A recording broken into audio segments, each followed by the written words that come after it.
The email arrived at 7:32 a.m. on a Tuesday, the kind of morning that starts gray and damp and never quite finds the sun. I was in my corner office on the 47th floor of the Vasquez Tower in downtown Seattle, the city spread out below me like a circuit board of ambition and failure. The email was from my mother, which was unusual in itself. She preferred phone calls, the kind that lasted exactly 11 minutes and covered only the topics she deemed appropriate: her bridge club, my father's golf game, the weather. She did not email. She did not text. She did not engage with technology in any meaningful way, believing it to be the devil's playground, a phrase she deployed with the same frequency and conviction as her opinions on my career choices, my lack of a husband, and my unfortunate decision to dye my hair black. The subject line read, "Wonderful family news." The exclamation point was hers, a small yellow flag of distress that I had learned to recognize over 38 years of disappointment. I opened the email with the same caution I used when reviewing contracts from opposing counsel, expecting a trap, a manipulation, a request for money disguised as a celebration. What I found was worse. "Dearest Sasha, your father and I have the most wonderful news. You know how we've been sponsoring young men from the community through the church's mentorship program. Well, one of them has become so special to us that we've decided to make him a permanent part of our family. We've begun the process of adult adoption, and we're thrilled to announce that your new brother is Derek Thompson. You remember Derek, don't you? He was in your class at school. He's had such a difficult life, and we feel called to help him. We're having a small celebration this Saturday at the house, and we hope you'll come to welcome him to the family. With love, Mom." I read the email 3 times. The first time, I felt nothing. Just the cold, hollow emptiness that had been my companion for so long, the emptiness that had settled into my chest the day I left home at 18 and never looked back. The second time, I felt the stirring of something darker, something I had buried beneath years of therapy and success, and the careful construction of a life that did not include them. The third time, I felt the full, burning weight of betrayal. Derek Thompson. The boy who had made my life a living hell for 4 years of high school. The boy who had called me names I still couldn't say out loud. The boy who had tripped me in the hallway, stolen my homework, spread rumors that followed me like a shadow. The boy who had cornered me behind the gymnasium and told me that no one would ever love me, that I was worthless, that I should just kill myself and save everyone the trouble. The boy who had smiled while he said it, his eyes cold, his teeth white, his breath hot on my face. And now my parents were adopting him, making him their son, giving him the name that should have been mine, the place at the table that I had never been able to claim, the love that I had spent my whole life trying to earn. I sat back in my chair, the city spread out below me, the weight of the years pressing down on my shoulders. My parents had never understood me. They had never tried. I was too loud, too ambitious, too unwilling to fit into the small, tidy box they had prepared for me. I was the daughter who had chosen business over marriage, the daughter who had moved across the country, the daughter who had built a fortune while they were still clipping coupons and complaining about the neighbors. They had never said they were proud of me. They had never said they loved me, not in any way that felt real. And now, they had replaced me. My name is Sasha Vasquez.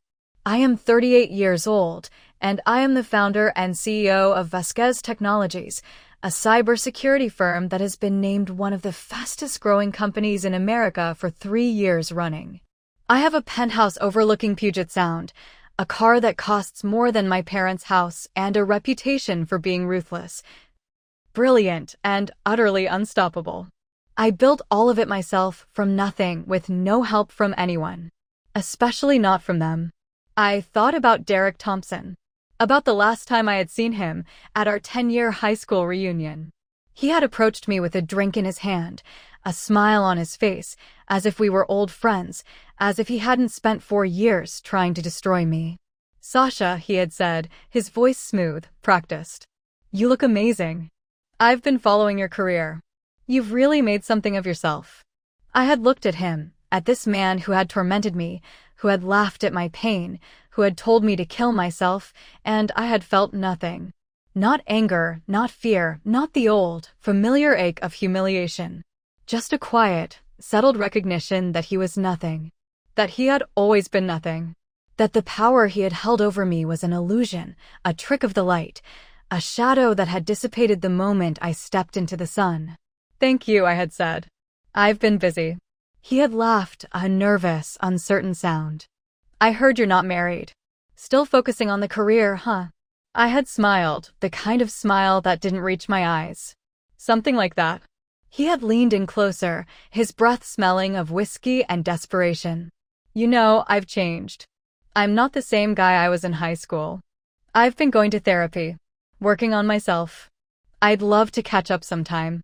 I had looked at him, at the man who had made my life hell, and I had seen the same boy underneath. The same need for validation, the same hunger for power, the same emptiness that he tried to fill with cruelty and charm. He had not changed. He had just learned to hide it better. "I don't think that's a good idea," I had said. And I had walked away. Now, 15 years later, my parents were adopting him, making him their son, giving him the love and acceptance they had never given me. I thought about the irony, the cruel, cosmic joke of it all. The boy who had tried to destroy me was now being welcomed into the family that had never wanted me. And they expected me to celebrate. I picked up my phone and called my mother. She answered on the second ring, her voice bright, expectant. "Sasha, did you get my email?" "I got it," I said. "What the hell, Mom?" There was a pause, the kind of pause that had always preceded her most devastating dismissals. Language, Sasha. "There's no need for that. Mom, Derek Thompson tormented me in high school. He made my life a living hell. And now you're adopting him? Making him your son?" Another pause. I could hear her breathing, the slow, steady rhythm of a woman who had perfected the art of not listening. "That was a long time ago, Sasha. People change. Derek has been through so much. His parents kicked him out when he came out as gay. He's been living on the streets, struggling with addiction. Your father and I feel called to help him.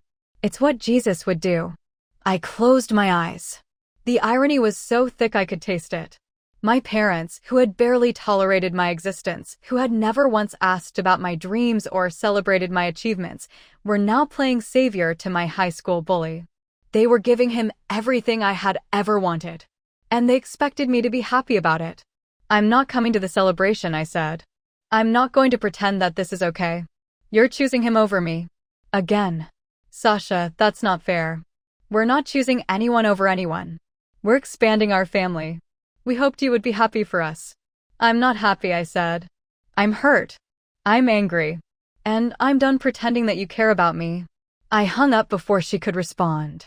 I sat in my office, the city spread out below me, the phone in my hand. I was shaking, I realized. Not from fear, not from sadness, but from a rage so pure it felt like fire in my veins. I thought about Derek. About the man who had tormented me, who had been welcomed into my family, who was now going to call my parents Mom and Dad. I thought about the name he was taking, the Vasquez name, the name I had built into something meaningful. And I thought about what I was going to do about it. I opened my laptop and started researching. Derek Thompson had been living in Seattle, I discovered, not far from my office. He was working as a receptionist at a small marketing firm, barely making minimum wage. He was in debt, struggling with health issues, living in a studio apartment that was probably paid for by my parents. He was, in other words, vulnerable, desperate, easy to manipulate. I smiled. It was not a warm smile. It was the smile of a woman who had spent her life being underestimated and had learned, finally, to use that to her advantage. I called my head of HR, a woman named Elena who had been with me for 10 years and had seen me through every battle. "I need you to create a new position," I said. "Entry level. Administrative assistant. Low pay, no benefits. Make it look like a step up from where he is now." "Who's the target?" she asked. "Derek Thompson. I want him to apply. I want him to think he's getting a break. And then I want him to work for me." Elena didn't ask questions. She never did. "I'll have the posting up by the end of the day." I hung up and walked to the window. The city was spread out below me, the sun breaking through the clouds, the future waiting to be built. I thought about Derek, about the boy who had tormented me, about the man who was about to walk into my trap. I thought about my parents, about the celebration they were planning, about the look on their faces when they realized what I had done. And I thought about myself, the woman I had been, the woman I was becoming, the woman who was finally, after all these years, ready to fight back. Let them have their celebration, I thought. Let them welcome him into the family. Let them give him the name that should have been mine. In 1 week, I would make him wish he had never heard the name Vasquez. In 1 week, I would show them exactly who they had chosen to replace. The job posting went live at 3 p.m. on a Thursday. By 3:47 p.m., Derek Thompson's resume was in my inbox. I stared at the screen, at the familiar name, at the carefully curated list of accomplishments that I knew were exaggerated, if not outright false. He had worked at the marketing firm for 2 years, the resume said. He had been promoted twice, had managed a team of 5, had increased client retention by 40%. I had already done my research. The marketing firm was owned by a friend of his mother's, a woman who had given him a job out of pity and kept him on because she felt guilty about his difficult life. The promotions were invented. The team of 5 was a reception desk and a part-time intern. The 40% increase in client retention was a rounding error on a spreadsheet that no one had looked at in years. But the resume was polished. Impressive, even if you didn't know the truth. And that was exactly what I was counting on. I called Elena into my office. She stood across from my desk, her tablet in her hand, her eyes sharp, her face impassive. She was a woman of few words and fewer expressions, which was why I trusted her with the darkest parts of my work. He applied, I said. What's the next step? The posting is for an administrative assistant in the executive suite, she said. The salary is $42,000, which is $12,000 more than he's making now. The benefits are minimal, but the title is impressive. Executive assistant to the CEO. It will look good on his resume. I nodded. And the interview process? 3 rounds. First with me, to screen for basic competence. Second with the executive team, to assess cultural fit. Third with you, to make the final decision. She paused, her eyes flickering with something that might have been curiosity. Do you want me to filter him out before he gets to you? I shook my head. No. I want him to think he has a chance. I want him to invest in this. I want him to tell everyone he knows that he's about to work for Vasquez Technologies. And then, when he's fully committed, when he's quit his job and told his friends and bought new clothes for his first day, I want him to walk into my office and see my face. Elena nodded slowly. Understood. I'll make sure he gets through the first 2 rounds. She left, and I sat in my office, the city spread out below me, the weight of my plans settling into my bones. I was not a cruel person. I had spent my life building things, not destroying them. But Derek Thompson was not just anyone. He was the boy who had told me to kill myself. He was the man who had been welcomed into my family. He was the symbol of everything my parents had denied me. And I was going to make him pay. The first interview was scheduled for the following Tuesday. I watched from my office as Derek walked through the lobby, his shoulders back, his chin high, his smile wide. He was wearing a suit that didn't fit, the jacket too tight, the pants too short. He had gained weight since high school, his face softer, his belly rounder. But his eyes were the same. Cold. Calculating. Hungry. Elena met him at the reception desk and led him to the conference room. I watched on the security camera as she sat across from him, her tablet in her hand, her face expressionless. She asked him questions about his experience, his goals, his reasons for wanting to work at Vasquez Technologies. He answered smoothly, confidently, the way he had always answered, the way that had convinced so many people that he was something he was not. Tell me about a time you faced a difficult challenge at work, Elena said. How did you handle it? Derek leaned back in his chair, his hands folded on the table. There was a situation at my previous job. A client was unhappy with our service and was threatening to leave. I took the initiative to meet with them personally, listened to their concerns, and implemented a series of changes that addressed their issues. The client not only stayed, but increased their contract by 30%. It was a lie. I knew it was a lie. The client he was referring to had been handled by his boss, not by him. The changes had been implemented by the marketing team, not by him. The 30% increase was a fantasy, a number he had pulled out of thin air. But Elena nodded as if she believed him, as if she hadn't seen the same research I had. Impressive, she said. And why do you want to work at Vasquez Technologies? Derek's smile widened. Because Vasquez Technologies is the best in the industry. I want to learn from the best. I want to grow with the best. I want to be part of something that matters. I almost laughed. He had no idea. He had no idea that the woman watching him on the security camera was the same girl he had tormented in high school. He had no idea that the company he was trying to join was built by that girl, with her own hands, her own mind, her own relentless determination. He had no idea that he was walking into a trap. The first interview ended. Derek shook Elena's hand, thanked her for her time, and walked out of the conference room with the same confident stride he had used to walk the halls of our high school. I watched him go, the city spread out behind him, the future waiting to be claimed. He's perfect, Elena said, appearing in my office a few minutes later. He's exactly what you'd expect. Charming, confident, utterly full of shit. I smiled. Scheduled a second interview.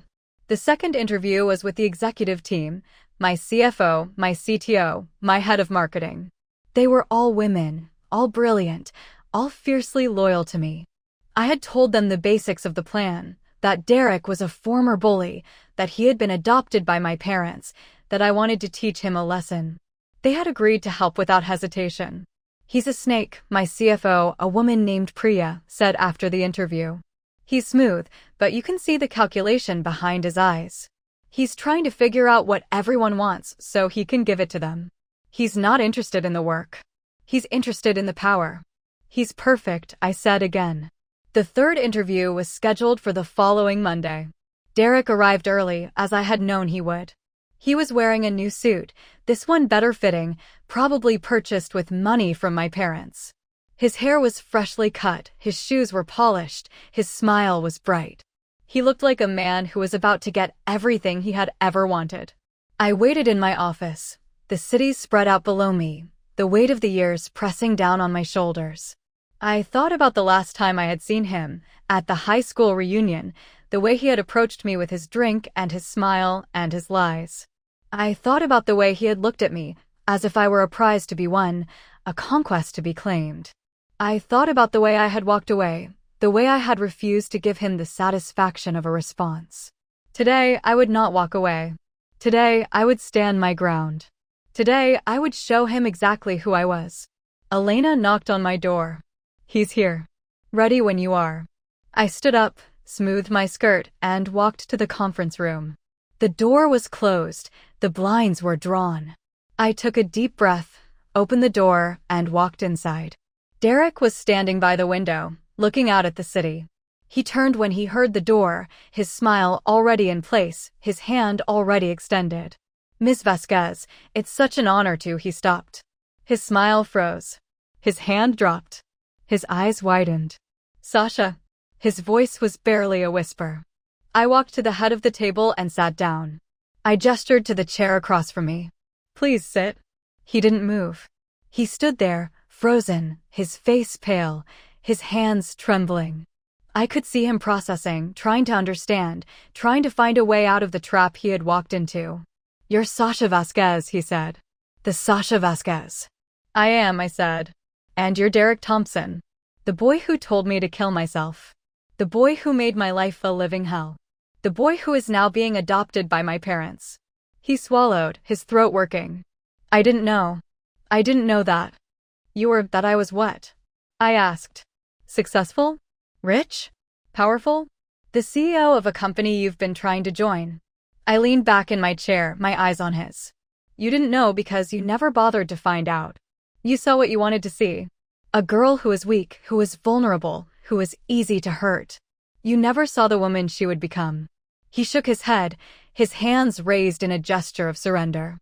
Sasha, I'm sorry. I was a kid. I was stupid. I didn't know what I was doing. You knew exactly what you were doing, I said. You were cruel. You were vicious. You were a bully. And you haven't changed. You're still the same person, looking for an angle, looking for a way to get ahead. You're not sorry for what you did. You're sorry that you got caught." He was quiet for a long moment. I could see him thinking, calculating, trying to find a way to turn this around. "What do you want?" he asked finally. "I want you to work for me," I said. "I want you to be my executive assistant. I want you to show up every day, do your job, and prove to me that you're not the person I think you are." He stared at me, his eyes wide, his mouth open. "You want me to work for you? After everything?" "I want to give you a chance," I said. "The same chance my parents gave you. The same chance I never got. I want to see if you can be better. I want to see if you can change." He was quiet again. I could see him wrestling with the decision, his pride warring with his desperation. "If I say yes," he said slowly, "what happens?" "You start on Monday," I said. "You work for me. You do your job. And we'll see what happens." He nodded slowly, his eyes still on mine. "And if I say no?" I smiled. It was not a warm smile. "Then you walk out of here, and you never come back. You tell my parents that you couldn't do it. You explain to them why. And you live with the consequences." He was quiet for a long time. I could see him thinking, processing, trying to find a way out. But there was no way out. He had walked into my trap, and now he was stuck. "I'll do it," he said finally. "I'll work for you." I stood up and extended my hand. He took it, his grip weak, his palms sweaty. "Welcome to Vasquez Technologies," I said. "I hope you're ready to work." Derek Thompson started on a Monday, as promised. I watched from my office as he walked through the lobby at 8:45 a.m., 15 minutes early, his new suit pressed, his hair styled, his smile fixed in place. He looked like a man who had convinced himself that everything was going to be fine, that his past didn't matter, that he could charm his way through anything. I knew better. I had spent weeks planning every detail of his first week, every task, every interaction, every moment of humiliation. I had built a maze of small defeats, each one designed to chip away at his confidence, to expose the cracks in his carefully constructed facade, to remind him that he was not the person he pretended to be. Elena met him at the reception desk and escorted him to his new workspace, a small desk in the hallway outside my office, positioned so that he could see my door but not my face. It was the least desirable location in the executive suite, a spot where he would be visible to everyone who passed, but invisible to the people who mattered. The desk was small, the chair was uncomfortable, the computer was old and slow. It was, in every way, a statement. "You are not welcome here. You do not belong. You are nothing." Derek sat down, placed his bag on the desk, and looked around. I could see him taking in the details, the worn carpet, the flickering light, the stack of filing that Elena had placed on his desk as a welcome project. He was trying to smile, trying to look optimistic, but I could see the strain in his jaw, the tension in his shoulders. He knew. He knew that this was not the job he had been promised. He knew that he was being tested. He just didn't know how far I was willing to go. I waited until 9 a.m., then buzzed his desk. "Mr. Thompson, please come in." He stood up quickly, almost knocking over his chair, and walked to my office. I watched him approach, his steps careful, his hands clasped behind his back. He knocked on the open door, a gesture of deference that was so obviously practiced it made me want to laugh. "Come in," I said. "Close the door." He stepped inside and closed the door behind him. I gestured to the chair across from my desk, and he sat, his back straight, his eyes on mine. "Welcome to Vasquez Technologies," I said. "I hope you're ready to work." "I am," he said. "I'm ready to prove myself." I nodded slowly, as if I believed him. "Good. Because I have a lot of work for you. The first task is simple. I need you to organize the filing system in the executive suite. Elena will give you the details. It's tedious work, but it's important. I need to know that I can trust you with the small things before I trust you with the big ones." He nodded, his smile still in place. "Of course. I understand." I dismissed him with a wave of my hand. He stood up, walked to the door, and paused with his hand on the handle. "Sasha," he said, not turning around. "I know you don't trust me. I know you have every reason to hate me. But I want you to know that I'm not the same person I was in high school. I've changed. I'm trying to be better. I looked at his back, at the tension in his shoulders, at the way his hand trembled on the door. We'll see, I said. Actions speak louder than words. He left, and I sat in my office, the city spread out below me, the weight of my plans settling into my bones. I had waited 15 years for this moment. 15 years of building, of fighting, of proving that I was more than the girl he had tried to destroy. And now he was here, in my building, at my mercy, and I was going to make him suffer. The first day was a series of small humiliations. The filing system was a disaster, a jumble of papers that had been accumulating for years. Elena had designed it to be impossible to organize without guidance, a maze of outdated documents and duplicate records. Derek spent hours sorting through the mess, his frustration growing with each passing minute. I watched him from my office, the way he muttered to himself, the way he slammed papers down on his desk, the way he checked his phone. Every few minutes, as if waiting for a rescue that would never come. At noon, I buzzed his desk. Mr. Thompson, I need you to pick up my lunch. There's a restaurant on 3rd Avenue. They know my order. Tell them it's for Sasha. He stood up quickly, his face flushed, his shirt damp with sweat. Of course. Right away. He left, and I watched him go, his steps hurried, his shoulders hunched. I thought about all the times he had made me feel small, all the times he had laughed at my pain, all the times he had reminded me that I was nothing. Today, the roles were reversed. Today, he was the one who was small, and I was the one who was laughing. He returned 20 minutes later, my lunch in a bag, his face pale, his hands shaking. He placed the bag on my desk and stepped back, waiting. Thank you, I said. You can go back to filing. He nodded and left. I watched him walk back to his desk, his steps heavy, his spirit broken. It was only the first day. There were 4 more to go. The second day was worse. I had Elena assign him to shadow the executive team during their meetings, a task that sounded important but was actually designed to make him feel invisible. He sat in the corner of the conference room, taking notes, while Priya, my CFO, and the others discussed strategy, budgets, and performance. He was not invited to speak. He was not asked for his opinion. He was a ghost, present but unseen. I watched him through the glass wall of the conference room, the way he leaned forward, eager to contribute, the way he opened his mouth and then closed it when no one looked at him. I watched the frustration build in his eyes, the anger, the helplessness. He was used to being the center of attention, the charming man who could talk his way into anything. But here, in this room, surrounded by women who had earned their places, he was nothing. He was a prop. A decoration. A reminder of what happened when you tried to fake your way to the top. After the meeting, he approached my desk, his face tight, his voice strained. Sasha, I don't understand. I thought I was going to be your executive assistant. But I'm not doing anything. I'm just sitting in meetings, taking notes, filing papers. This isn't what I signed up for. I looked up at him, my eyes cold, my voice flat. This is exactly what you signed up for. You're proving yourself. You're earning your place. If you don't like it, you can leave. He stared at me for a long moment, his jaw clenched, his hands balled into fists. I could see the anger in his eyes, the old cruelty rising to the surface. But he didn't say anything. He just turned and walked back to his desk. The third day was the turning point.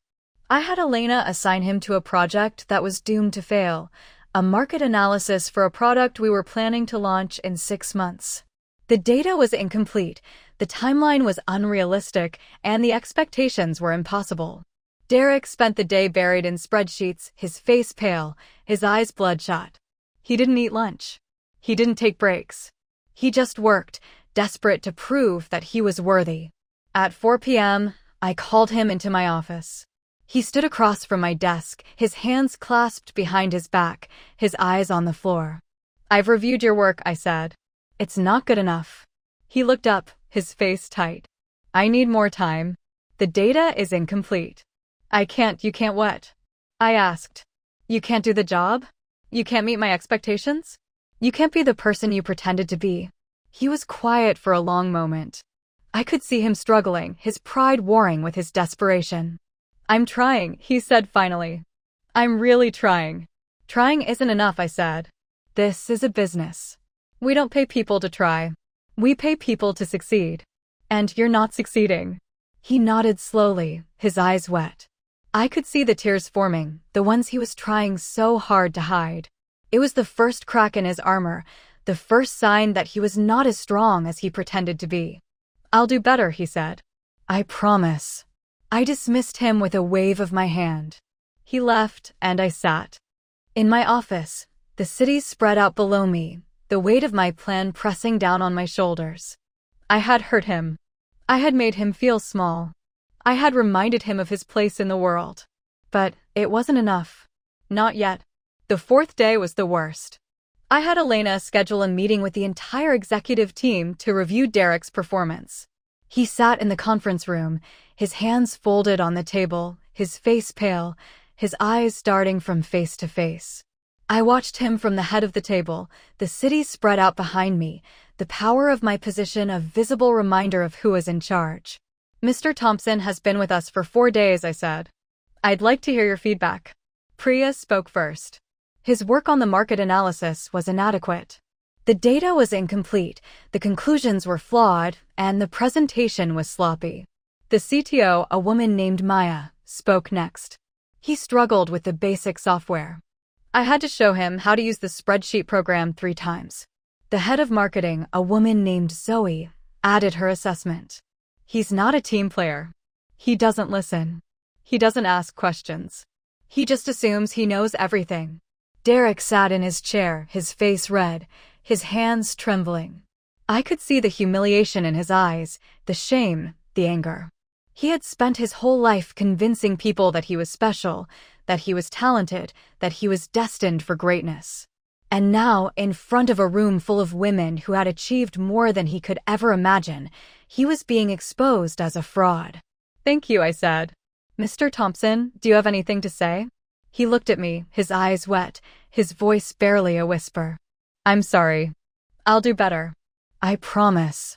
I nodded slowly, as if I believed him. You have 1 more day. Prove to us that you belong here.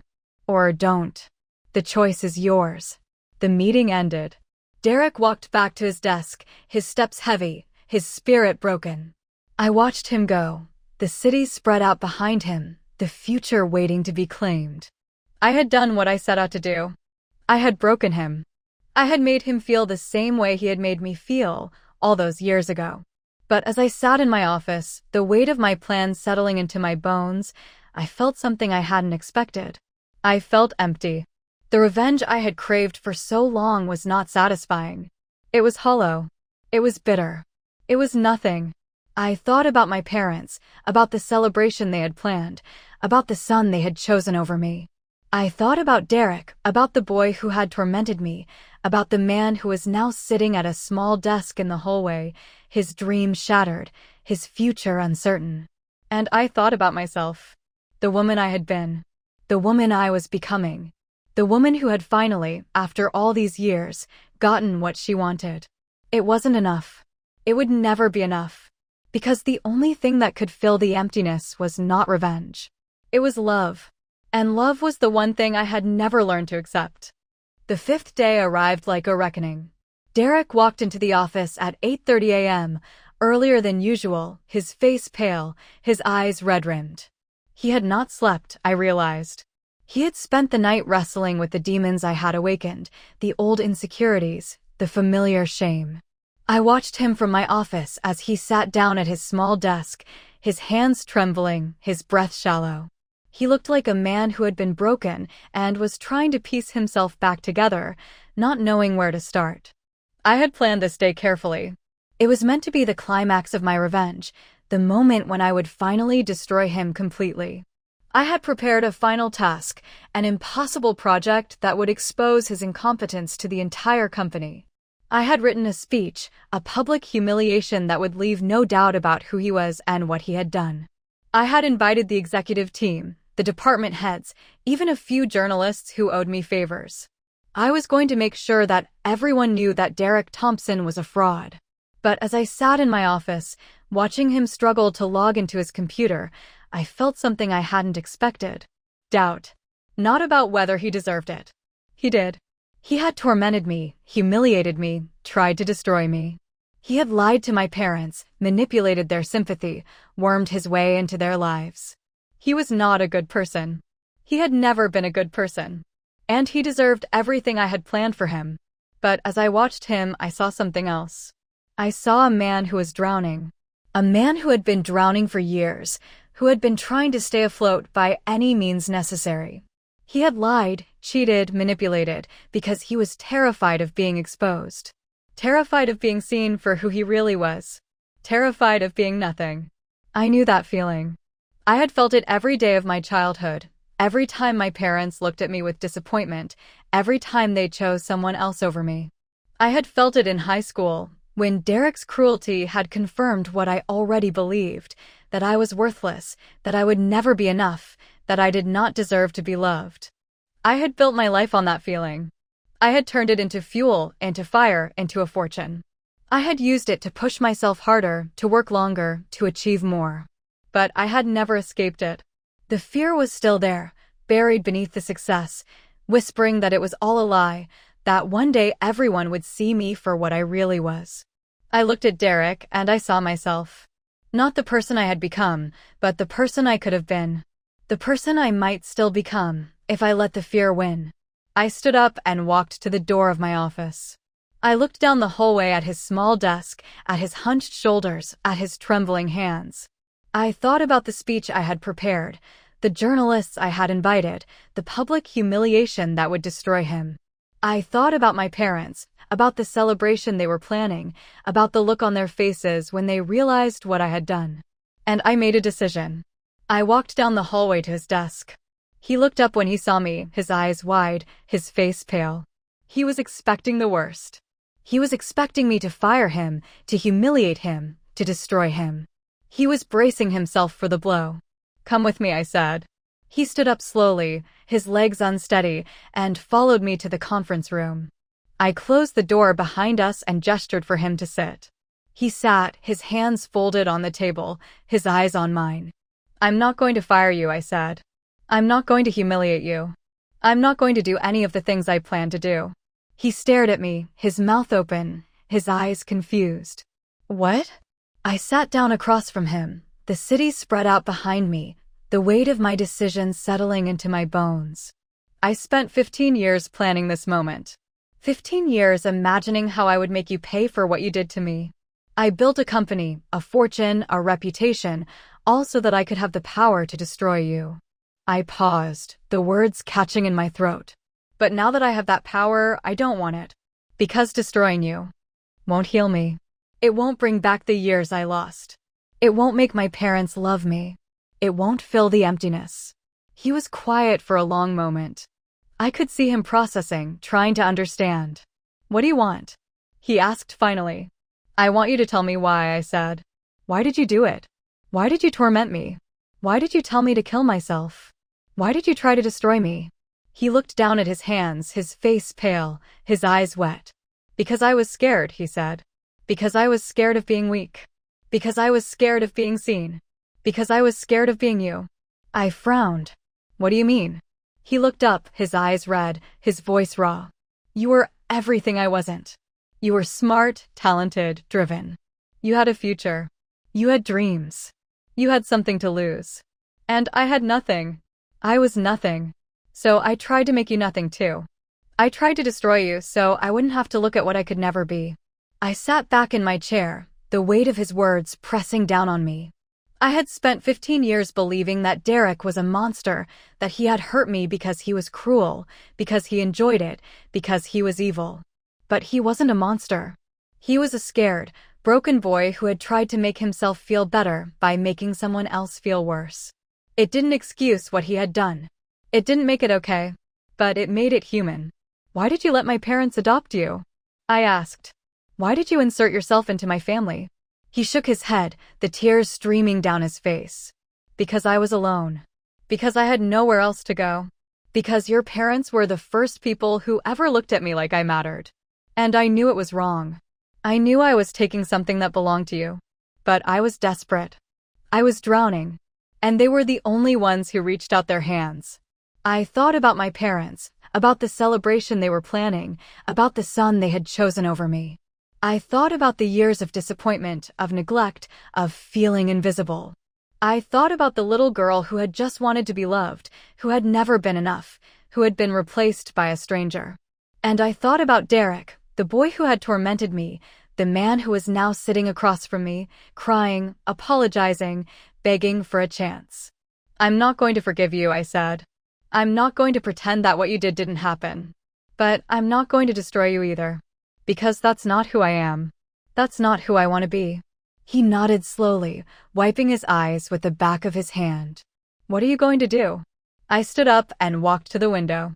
The city was spread out below me, the sun breaking through the clouds, the future waiting to be built. "I'm going to give you a chance," I said. "A real chance. Not the fake job I created to humiliate you. A real job. With real responsibilities. With real opportunities to grow. You'll start at the bottom, like everyone else. You'll earn your place. You'll prove yourself. And if you fail, you'll fail on your own merits. Not because I set you up to fail." He stood up, his legs unsteady, his face pale. "Why? Why would you do that? After everything I did?" I turned to face him, the city spread out behind me, the weight of my decisions settling into my bones. "Because I know what it's like to be drowning. I know what it's like to feel like no one sees you, no one cares, no one loves you. And I know that the only thing that saved me was someone giving me a chance. Someone believing in me. Someone seeing me when I couldn't see myself." He was quiet for a long moment. I could see him thinking, processing, trying to find the words. "I don't deserve this," he said finally. "Deserve has nothing to do with it," I said. "It's about what you do now. What you do with the chance you've been given." He nodded slowly, the tears still streaming down his face. "I won't let you down. I promise." I walked to the door and opened it. "Then go back to your desk. There's work to do." He walked out of the conference room, his steps lighter, his shoulders straighter. I watched him go, the city spread out behind him, the future waiting to be claimed. I had done what I set out to do. I had not destroyed him. I had saved him. And in saving him, I had saved myself. I walked back to my office and sat down at my desk. The city was spread out below me, the sun bright, the sky clear. I thought about my parents, about the celebration they were planning, about the son they had chosen over me. I thought about Derek, about the chance I had given him, about the person he might become. And I thought about myself.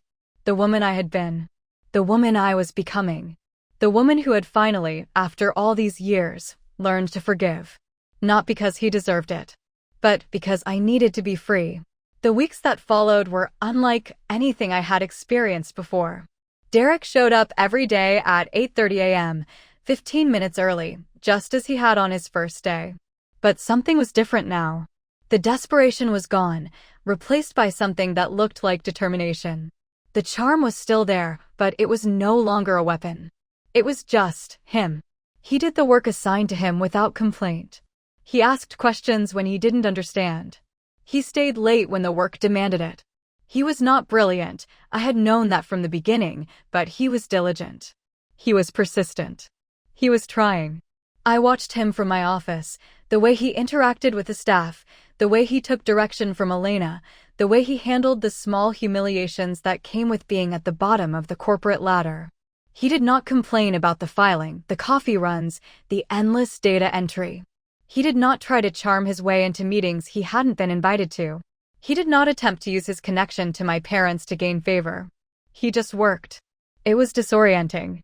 I had spent 15 years building a version of Derek in my mind, a monster who existed only to make me suffer. But the man sitting at the small desk in the hallway was not a monster. He was a man. Flawed, broken, struggling. Just like me. My parents called every few days, their voices bright, expectant. They wanted to know how Derek was doing. They wanted to know if I had welcomed him to the family. They wanted to know if I was coming to the celebration, the one they had rescheduled 3 times because I kept finding excuses not to attend. "Sasha, you really should come," my mother said, her voice strained, the way it always was when she was trying to manipulate me. "Derek has been asking about you. He says you've been wonderful to him at work. He says you're giving him a chance." I sat in my office, the city spread out below me, the phone pressed to my ear. I thought about Derek, about the chance I had given him, about the person he was trying to become. I thought about my parents, about the celebration they were planning, about the son they had chosen over me. And I thought about myself, the woman I had been, the woman I was becoming. I'll come, I said. But not because you want me to. Because I need to see for myself what kind of family you've built. My mother was quiet for a moment. I could hear her breathing, the quick, shallow inhale and exhale of a woman who was trying to find the right words. We've always wanted you to be part of this family, Sasha, she said finally. You've just always been so distant. I almost laughed. Distant. As if the distance between us had been my choice. As if I hadn't spent my whole childhood reaching for them, begging to be seen, crying out for a love that never came. I'll be there on Saturday, I said. Don't expect me to stay long. I hung up and sat in my office for a long time, the city spread out below me, the weight of the years pressing down on my shoulders. I thought about the celebration, about the house where I had grown up, about the parents who had never understood me. I thought about Derek, about the role he would play, about the family he was joining. And I thought about myself, the woman who had been replaced, the woman who had never belonged. The celebration was held on a Saturday afternoon, the kind of day that tricks you into believing that the world is kind, that the sun is warm, that everything is going to be okay. I drove to my parents' house in a car that cost more than their mortgage, my hands steady on the wheel, my face composed. I had dressed carefully, in a simple black dress that was elegant without being ostentatious. I was not trying to impress them. I was not trying to prove anything. I was just showing up. The house was the same house where I had grown up, the same colonial with the white shutters and the blue door. The garden was overgrown, the way it had always been, my mother's neglect a visible reminder of where her priorities lay. There were cars in the driveway, cars I didn't recognize, cars that belonged to the friends and family who had come to celebrate the newest member of the Vasquez clan. I walked to the front door and let myself in. The house smelled of pot roast and cinnamon, the same smells that had filled my childhood, the same smells that had always made me feel like I was on the outside looking in. The living room was full of people, neighbors and church friends and distant relatives I hadn't seen in years. They turned when I walked in, their faces lighting up with the kind of recognition that comes from seeing someone you haven't thought about in decades. Sasha. Oh my goodness, look at you. My Aunt Margaret rushed toward me, her arms open, her smile wide. She was the only person in my family who had ever shown me any kindness, the only one who had sent me care packages in college, the only one who had called on my birthday. I let her hug me, her body soft and warm, her perfume familiar. You look beautiful, she said, pulling back to look at me.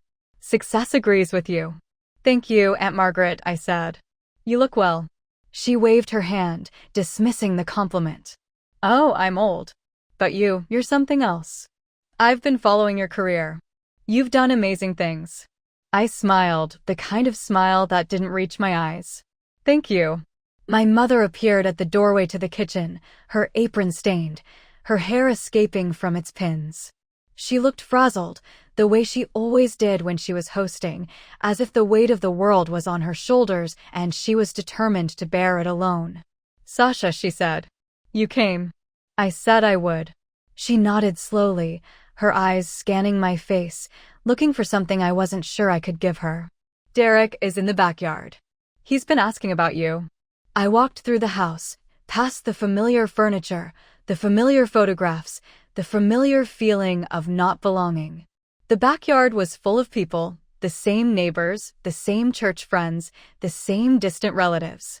And there, in the center of it all, was Derek. He looked different than he had at the office. Softer, somehow. More human. He was wearing a casual button-down shirt and jeans, his sleeves rolled up, his hair messy.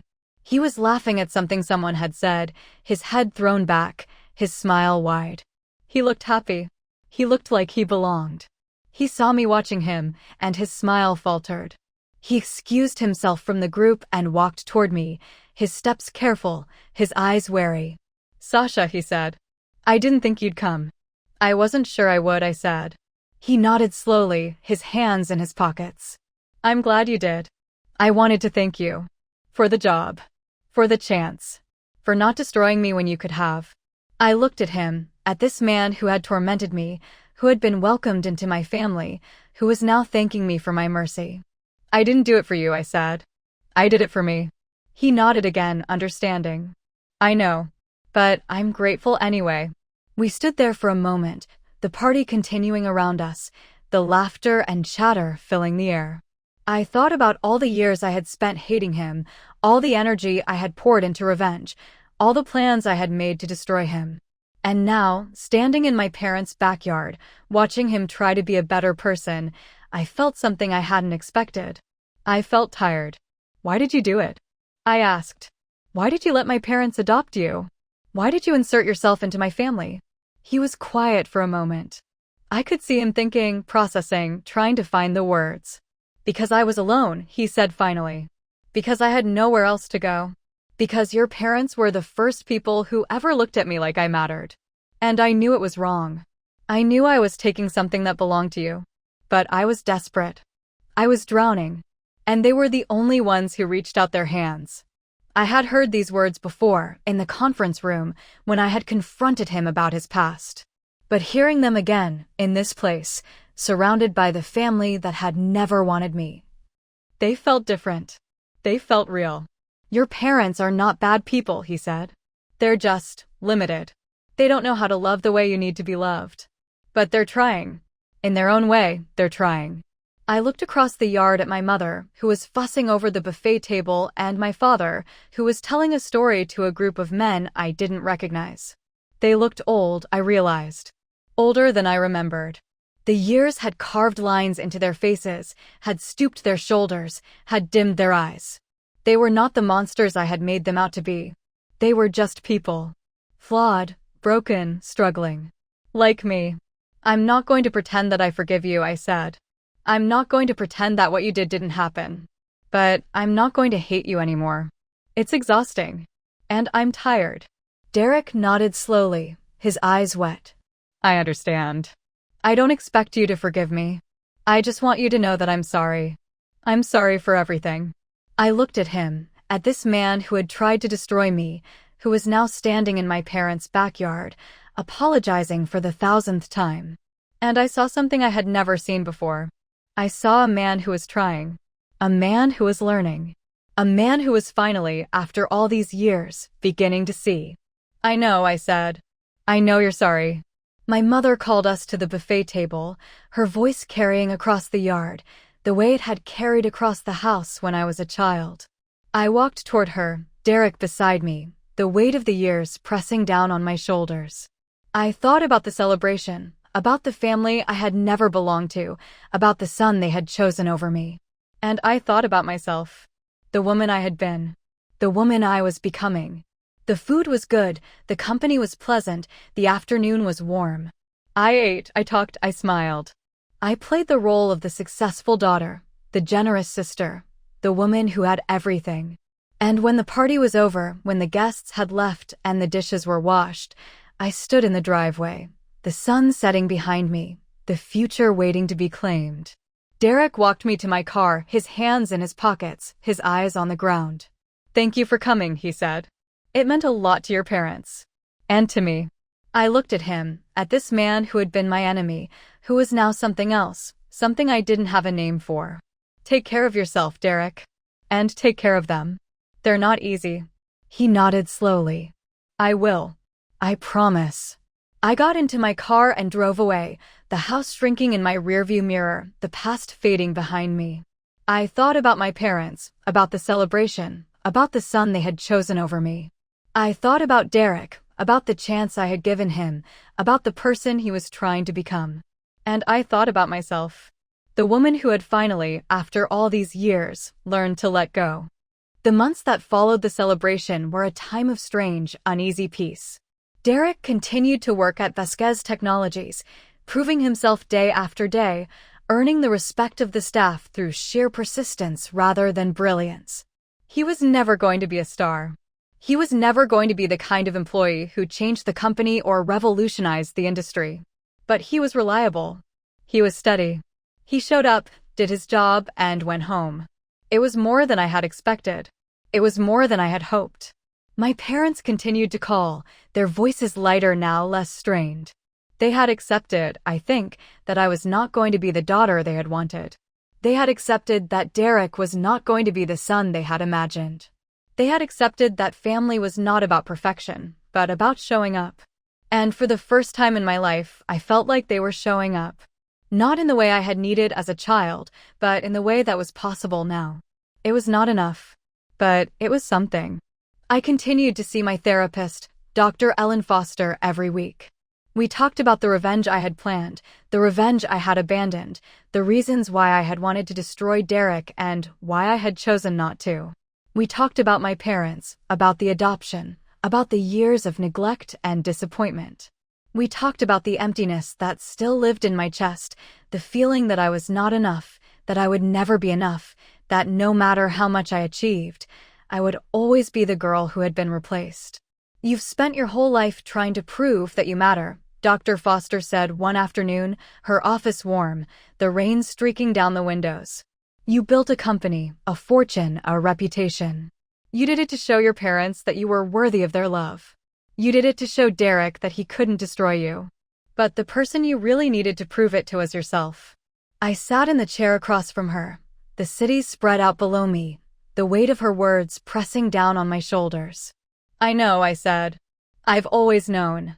But knowing and believing are different things." She nodded slowly. "They are. And believing takes time. It takes practice. It takes learning to see yourself the way you want others to see you." I thought about Derek, about the way he had looked at me in the conference room, his eyes wet, his voice raw. He had seen me.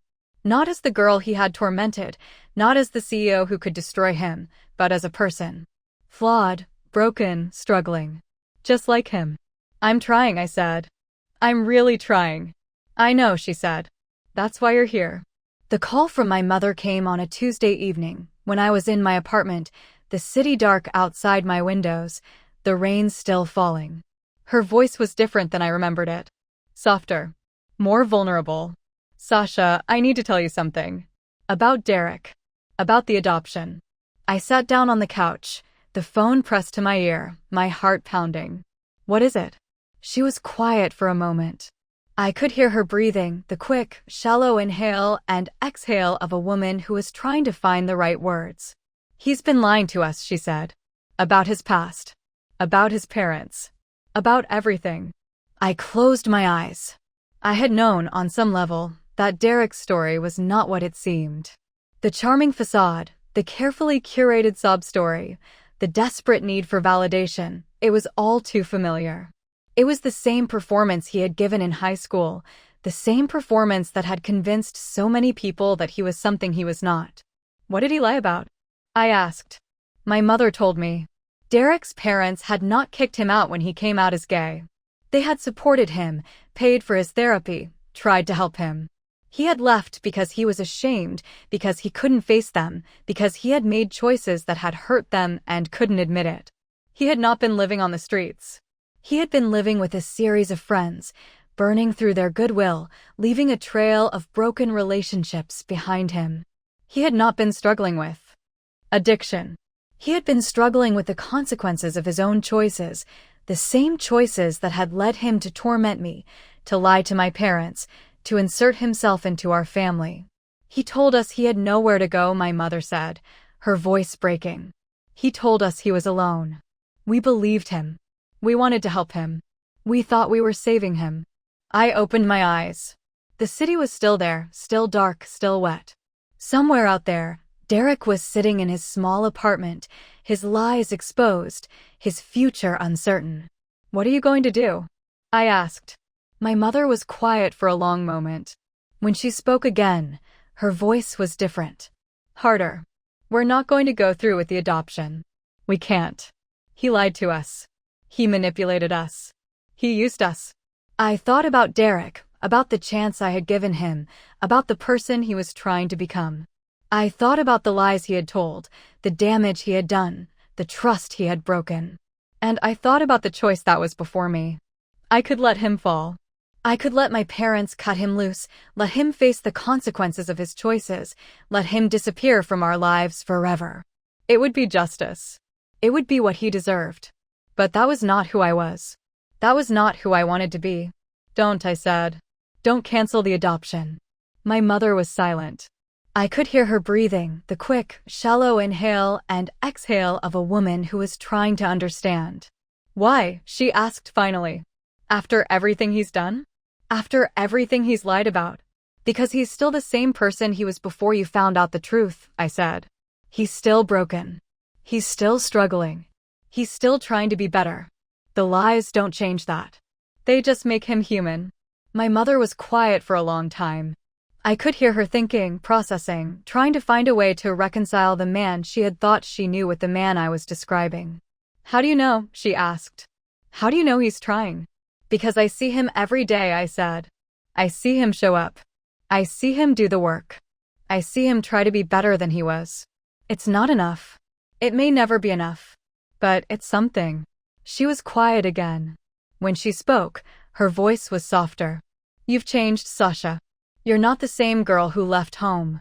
I smiled, a small smile, not the triumphant smile of a woman who had won, but the quiet smile of a woman who was finally, after all these years, learning to be at peace.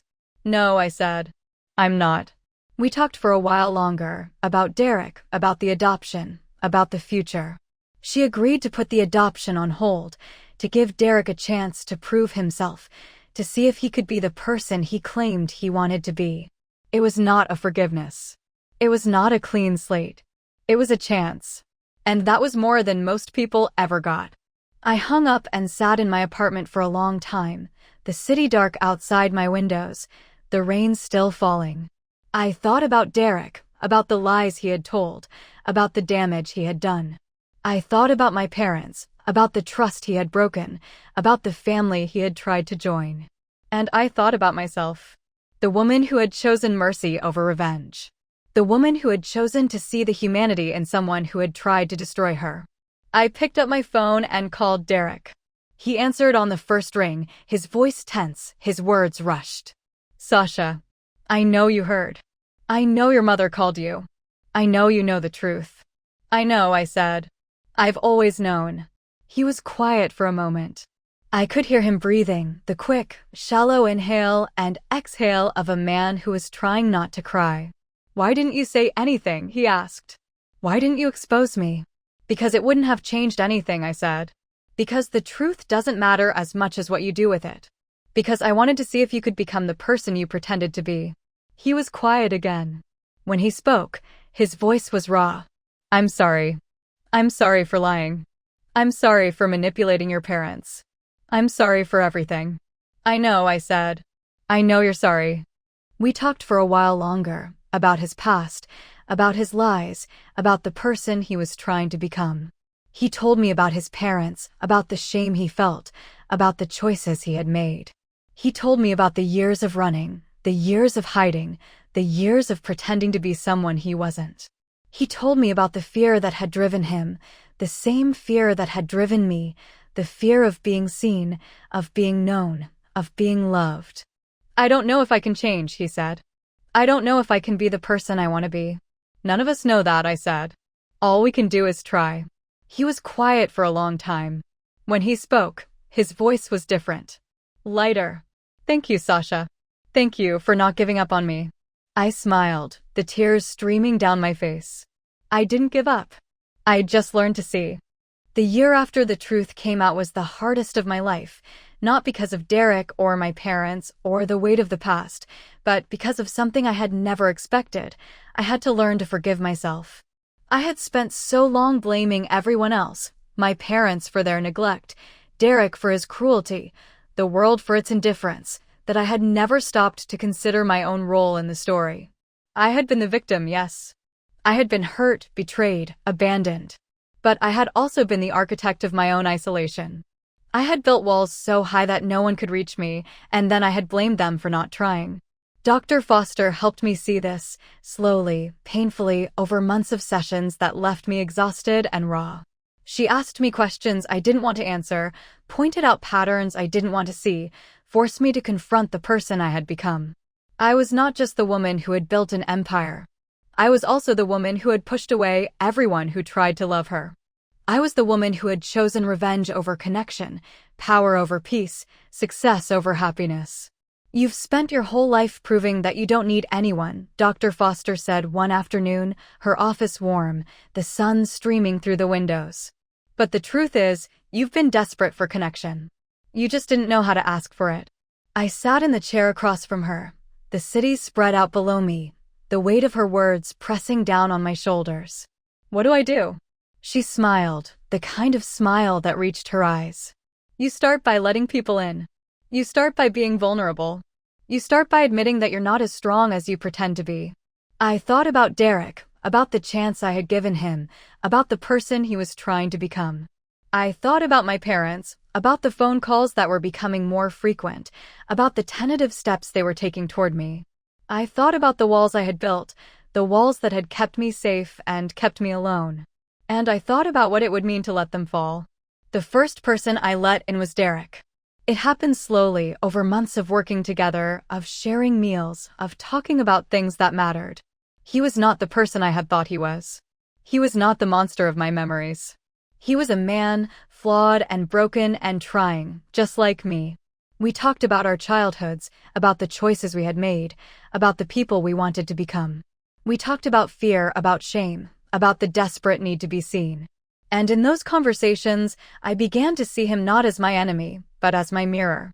I used to think that if I could just be successful enough, rich enough, powerful enough, I would finally feel like I mattered. I told him one evening, as we sat in the museum's garden, the flowers blooming around us, the sun setting over the city. But it didn't work. I still feel empty. He nodded slowly, his eyes on the horizon. I used to think that if I could just be loved enough, accepted enough, wanted enough, I would finally feel like I was enough. But it didn't work either. I still feel like I'm pretending. We sat in silence for a long time, two broken people, sharing the weight of their brokenness. And for the first time in as long as I could remember, I didn't feel alone. The second person I let in was my mother. It started with small things. A phone call that lasted longer than 11 minutes, a visit that didn't end in an argument, a shared meal that didn't feel like a performance. She was different than I remembered her. Softer, somehow. More present. The years had worn down her sharp edges, had taught her things she had never known she needed to learn. "I'm sorry," she said one afternoon, as we sat in her garden, the flowers blooming around us, the sun warm on our faces. "I'm sorry for the way I treated you. I'm sorry for not seeing you. I'm sorry for choosing Derek over you." I looked at her, at this woman who had spent her life running from love, and I saw something I had never seen before. I saw a woman who was trying. A woman who was learning. A woman who was finally, after all these years, beginning to see. "I know," I said. "I know you're sorry." She reached across the space between us and took my hand. Her hand was warm, steady, the hand of a woman who had stopped running. "I love you, Sasha," she said. "I know I don't say it enough. But I love you." I squeezed her hand, the hand that had never held mine, the hand that had pushed me away.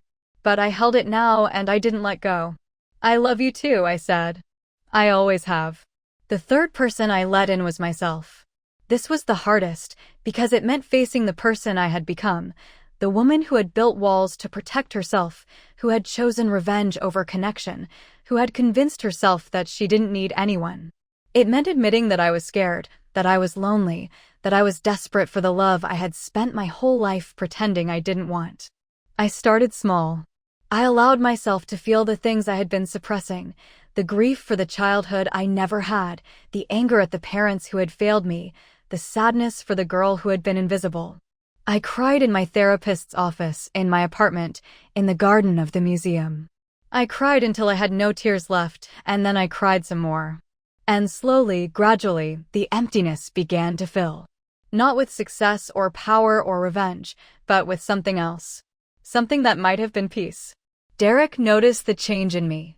He mentioned it one day, as we walked through the museum, the jewels gleaming in their cases, the stories waiting to be told. You're different, he said. Lighter.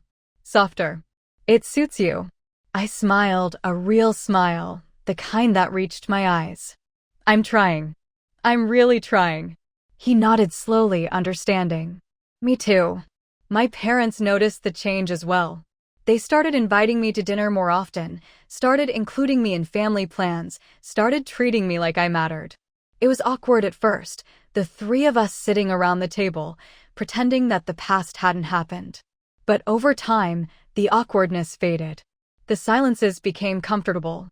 The conversations became real. We're proud of you, my father said one evening as we sat on the porch, the sun setting over the garden. We've always been proud of you. We just didn't know how to show it. I looked at him, at this man who had spent his life hiding from his feelings, and I saw something I had never seen before. I saw a man who was trying. A man who was learning. A man who was finally, after all these years, beginning to see. I know, I said. I know you are. The museum continued to thrive. The foundation continued to grow. The company continued to succeed. But those things no longer defined me. They were no longer the proof I needed to show that I mattered. They were just things. Beautiful things, precious things, but things nonetheless. And I had learned that things could not love you back. I started spending more time at the foundation, working directly with the young people we were helping.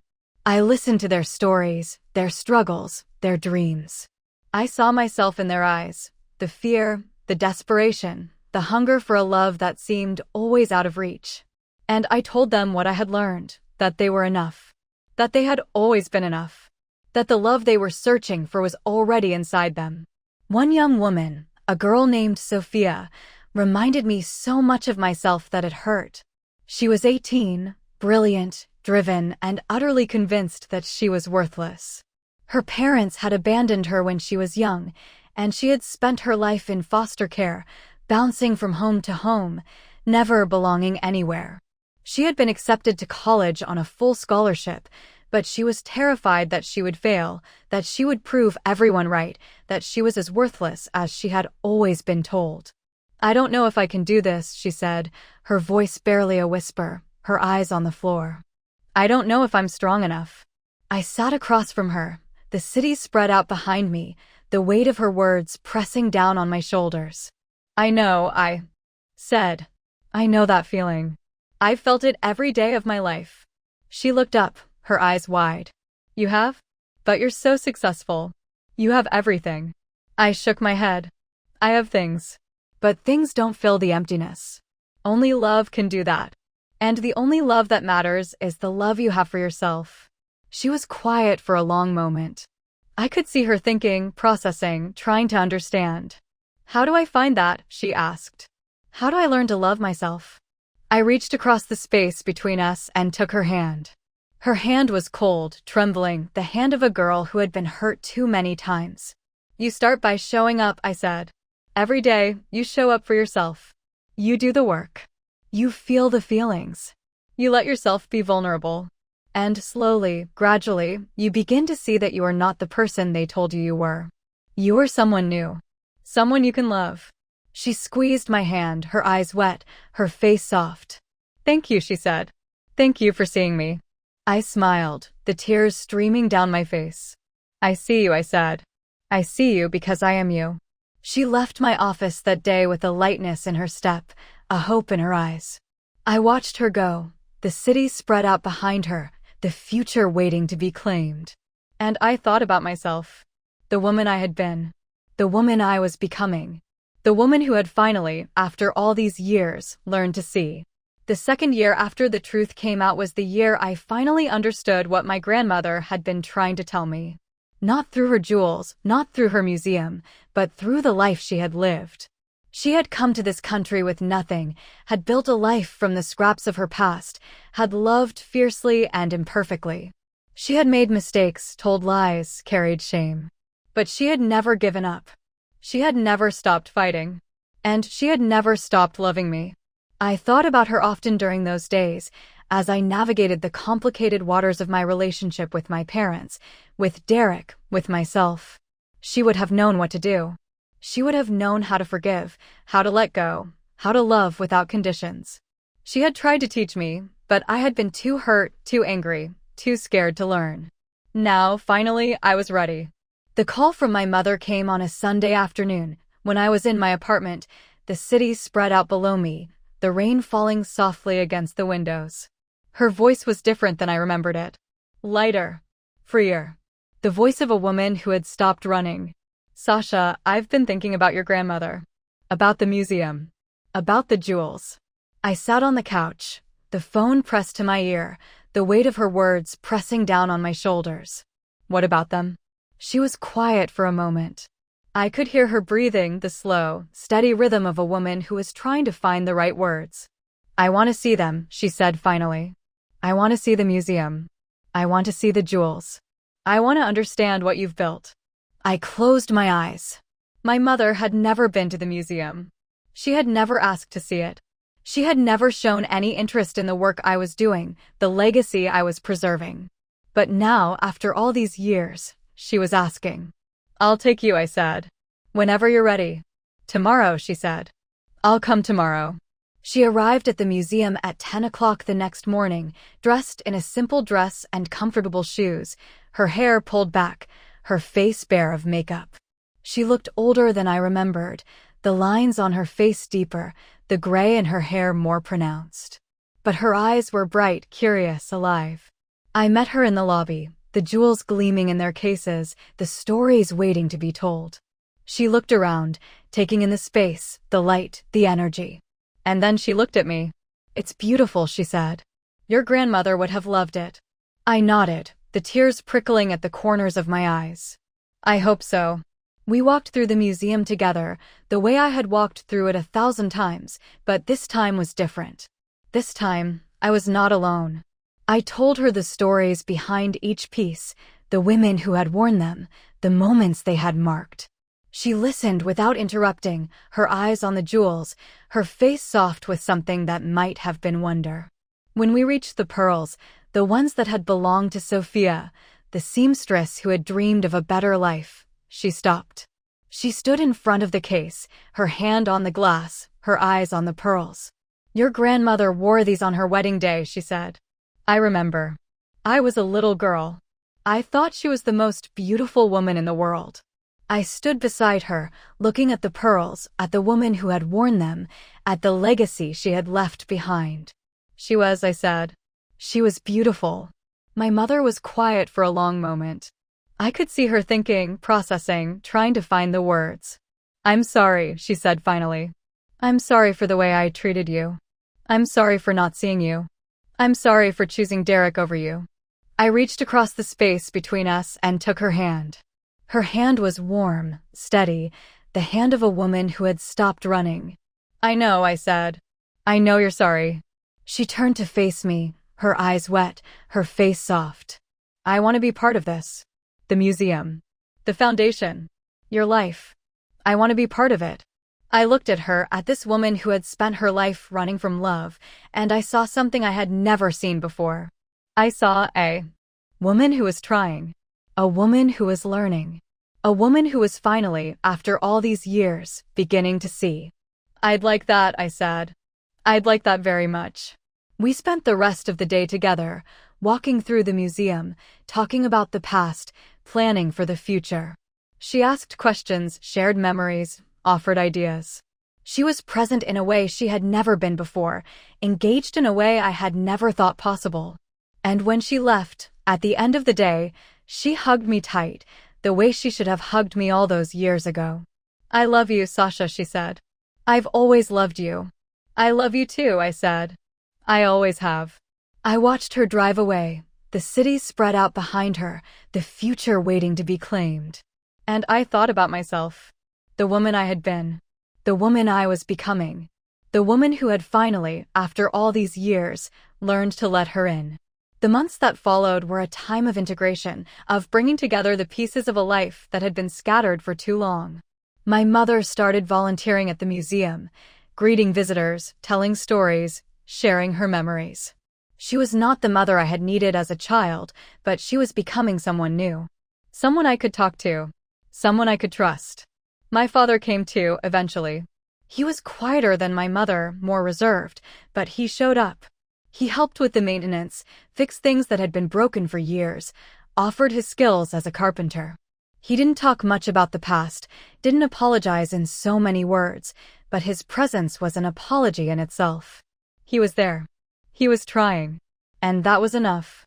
Derek continued to work at Vasquez Technologies, earning his place, proving himself. He was not the same person who had walked into my office 2 years ago, desperate and broken and full of lies. He was someone new. Someone who had been forged in the fires of his own mistakes and had emerged stronger, wiser, more compassionate. We talked often about the past, about the future, about the people we were trying to become. He told me about his parents, about the reconciliation he was working toward, about the hope that one day they would be able to forgive him. I told him about my parents, about the slow, painful process of rebuilding trust, about the hope that one day we would be able to love each other without conditions. "I never thought I would say this," he said one day, as we sat in the museum's garden, the flowers blooming around us, the sun warm on our faces. "But I'm grateful for you.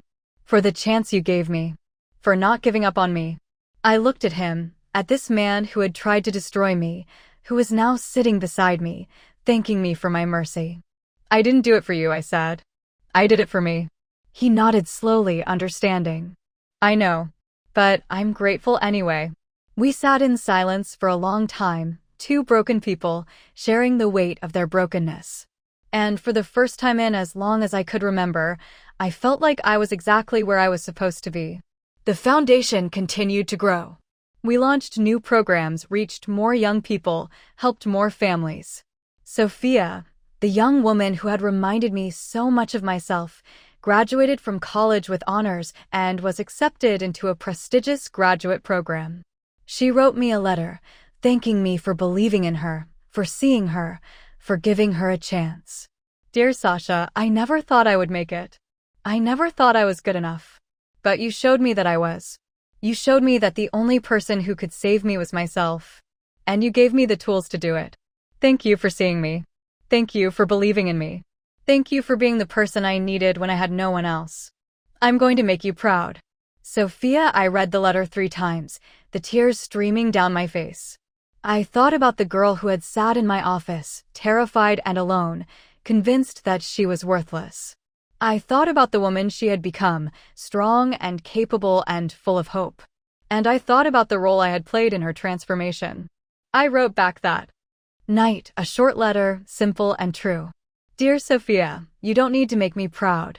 You've already made yourself proud. And that's the only thing that matters. I believe in you. I always have." Sasha, I put the letter in the mail and walked to the window. The city was spread out below me, the lights flickering in the darkness, the future waiting to be built. I thought about my grandmother, about the woman who had come to this country with nothing, who had built a life from the scraps of her past. I thought about my mother, about the woman who was learning to love, who was finally, after all these years, beginning to see. I thought about Derek, about the man who was trying to be better, who was finally, after all these years, learning to be honest. And I thought about myself. The woman I had been. The woman I was becoming. The woman who had finally, after all these years, learned to forgive. Not because they deserved it, but because I needed to be free.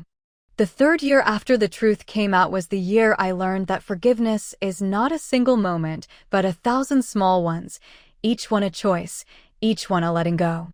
I had forgiven Derek in the conference room, had forgiven my parents in the garden, had forgiven myself in my therapist's office.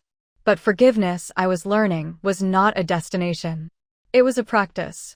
A daily, hourly, moment-by-moment choice to release the grip of the past, to loosen the fingers that had been clenched around the pain for so long that I had forgotten what it felt like to be open. I still had bad days. Days when the old anger surfaced, when I remembered the cruel words, the humiliations, the years of feeling invisible. Days when I looked at Derek and saw not the man he was trying to become, but the boy who had told me to kill myself. Days when I looked at my parents and saw not the flawed, struggling people they were, but the cold, distant figures who had never seen me.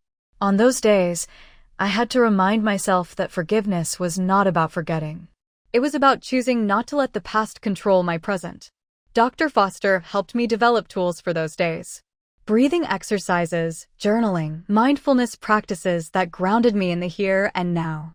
She taught me to notice the anger without judgment, to observe it like a cloud passing across the sky, to let it be without letting it consume me.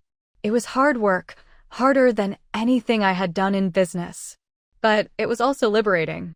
For the first time in my life, I was not a prisoner of my own emotions. I was their witness, their caretaker, their guide. Derek noticed the changes in me.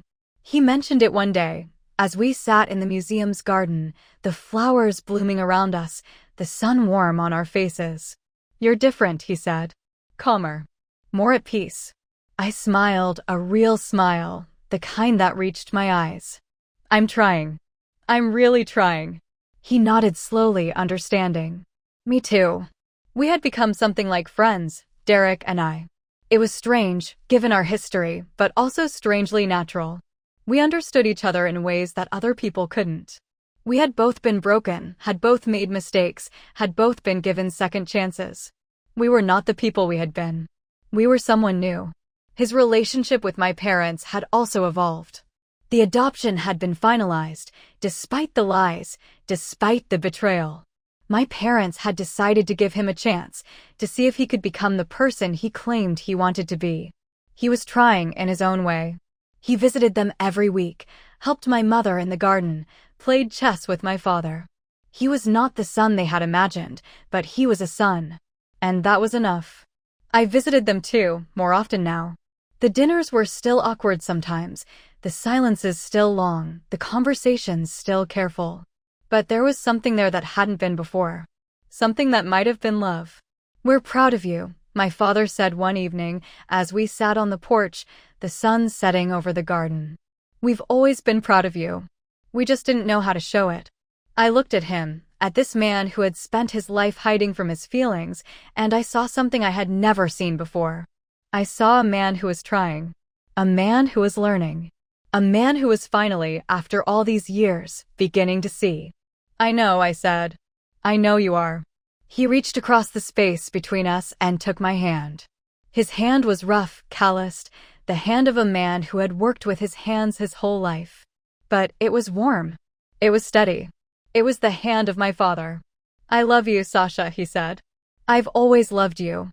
I squeezed his hand, the hand that had never held mine, the hand that had pushed me away. But I held it now and I didn't let go. "I love you too," I said. "I always have." The museum continued to thrive. The exhibition on Elena Rossi had become a permanent installation, drawing visitors from across the country and around the world. The educational programs had expanded, reaching more students, inspiring more young people to tell their own stories. The foundation had raised millions of dollars, funding research, supporting families, advocating for change.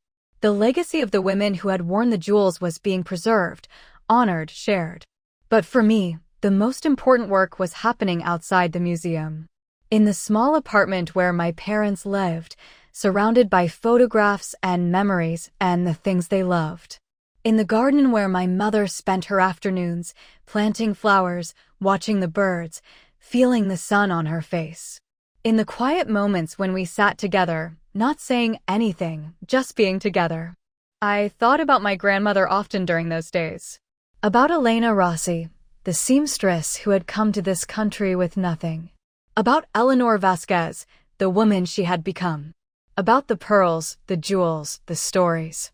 About the journey that had brought me here, the struggles, the sacrifices, the victories.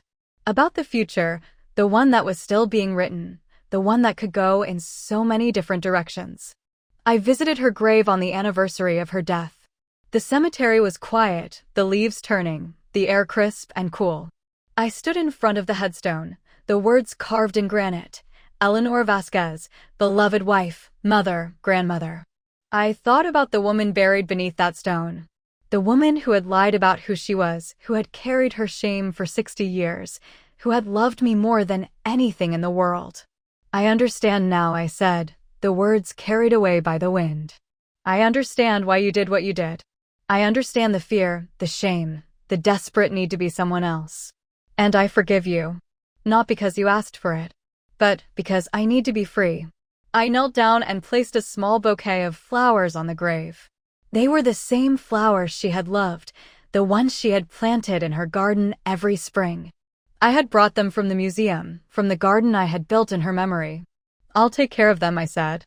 The pearls, the museum, the legacy. I'll take care of it all. I promise. I stood up and walked back to the car, Derek waiting behind the wheel, his eyes soft, his face peaceful. He had driven me here, had offered to wait, had given me the space to say goodbye. He was not the same man who had broken into my grandmother's house. He was someone new. Someone who had been forged in the fires of his own mistakes and had emerged stronger, wiser, more compassionate.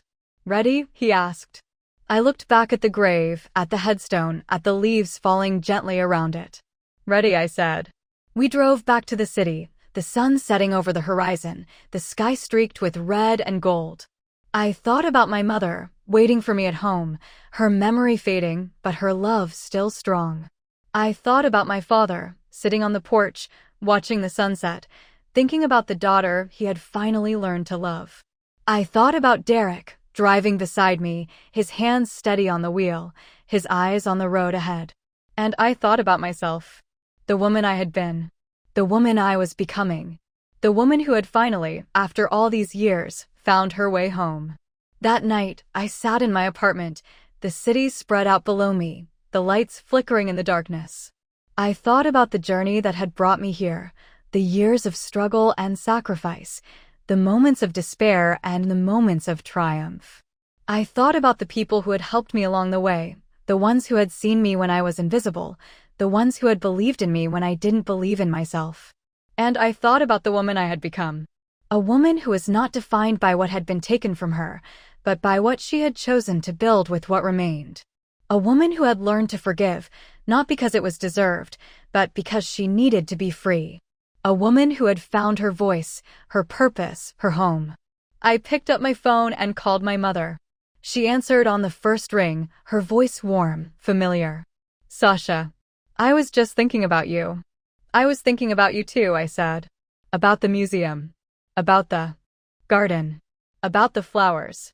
She was quiet for a moment. I could hear her breathing, the slow, steady rhythm of a woman who is learning to be present. I'm proud of you, she said. I know I don't say it enough, but I'm proud of the woman you've become. I smiled, the tears streaming down my face. Thank you. That means more than you know. We talked for a while longer, about the museum, about the foundation, about the small, ordinary things that filled our days. And when we hung up, I felt something I hadn't felt in a long time. I felt peace. The 5th year after Derek walked into my office was the year I finally understood what my grandmother had been trying to teach me all along. Not through her jewels, not through her museum, but through the life she had lived. She had come to this country with nothing, had built a life from the scraps of her past, had loved fiercely and imperfectly. She had made mistakes, told lies, carried shame. But she had never given up. She had never stopped fighting. And she had never stopped loving me. I thought about her often during those days, as I navigated the complicated waters of my relationship with my parents, with Derek, with myself. She would have known what to do. She would have known how to forgive, how to let go, how to love without conditions. She had tried to teach me, but I had been too hurt, too angry, too scared to learn. Now, finally, I was ready. The museum had become more than a tribute to my grandmother's memory. It had become a living, breathing institution, a place where stories were told and legacies were preserved. The exhibition on Elena Rossi had been expanded to include the stories of other women, other immigrants, other survivors. We had collected hundreds of artifacts, thousands of photographs, millions of words. The museum was no longer just about my family. It was about all families. About the universal struggle to belong, to be seen, to be loved. The foundation had also grown, reaching young people in every state, funding research, supporting families, advocating for change. We had launched a new initiative, a mentorship program that paired young women with successful professionals in their fields. The response had been overwhelming, with thousands of applications from young women who were hungry for guidance, for support, for someone to tell them that they were enough.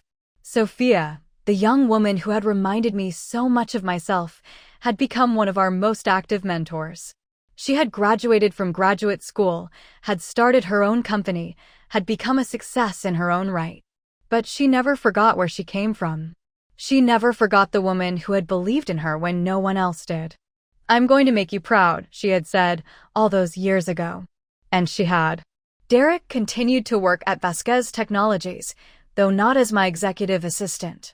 He had been promoted, had found his niche in operations, had become a valuable member of the team.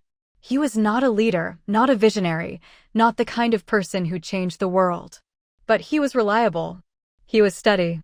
He showed up, did his job, and went home. It was more than I had expected. It was more than I had hoped. We had become something like family, Derek and I. It was strange, given our history, but also strangely natural. We understood each other in ways that other people couldn't. We had both been broken, had both made mistakes, had both been given second chances. We were not the people we had been. We were someone new. He visited my parents every week, helped my mother in the garden, played chess with my father. He was not the son they had imagined, but he was a son. And that was enough. I visited them too, more often now. The dinners were still awkward sometimes, the silences still long, the conversations still careful. But there was something there that hadn't been before. Something that might have been love. "We're proud of you," my father said one evening as we sat on the porch, the sun setting over the garden. "We've always been proud of you. We just didn't know how to show it." I looked at him, at this man who had spent his life hiding from his feelings, and I saw something I had never seen before. I saw a man who was trying. A man who was learning. A man who was finally, after all these years, beginning to see. "I know," I said. "I know you are." He reached across the space between us and took my hand. His hand was rough, calloused, the hand of a man who had worked with his hands his whole life. But it was warm. It was steady. It was the hand of my father. "I love you, Sasha," he said. "I've always loved you." I squeezed his hand, the hand that had never held mine, the hand that had pushed me away. But I held it now and I didn't let go. "I love you too," I said. "I always have." The call from my mother came on a Sunday afternoon, when I was in my apartment, the city spread out below me, the rain falling softly against the windows. Her voice was different than I remembered it. Lighter. Freer. The voice of a woman who had stopped running. "Sasha, I've been thinking about your grandmother. About the museum. About the jewels." I sat on the couch, the phone pressed to my ear, the weight of her words pressing down on my shoulders. "What about them?" She was quiet for a moment. I could hear her breathing, the slow, steady rhythm of a woman who was trying to find the right words. "I want to help," she said finally. "With the museum. With the foundation. With whatever you need. I want to be part of something that matters." I closed my eyes. My mother had never been interested in the museum. She had never asked to help. She had never shown any interest in the work I was doing. But now, after all these years, she was asking. "I'd like that," I said. "I'd like that very much." She started volunteering at the museum the following week, greeting visitors, telling stories, sharing her memories. She was not the mother I had needed as a child, but she was becoming someone new. Someone I could talk to. Someone I could trust. My father came too, eventually. He was quieter than my mother, more reserved, but he showed up. He helped with the maintenance, fixed things that had been broken for years, offered his skills as a carpenter. He didn't talk much about the past, didn't apologize in so many words, but his presence was an apology in itself.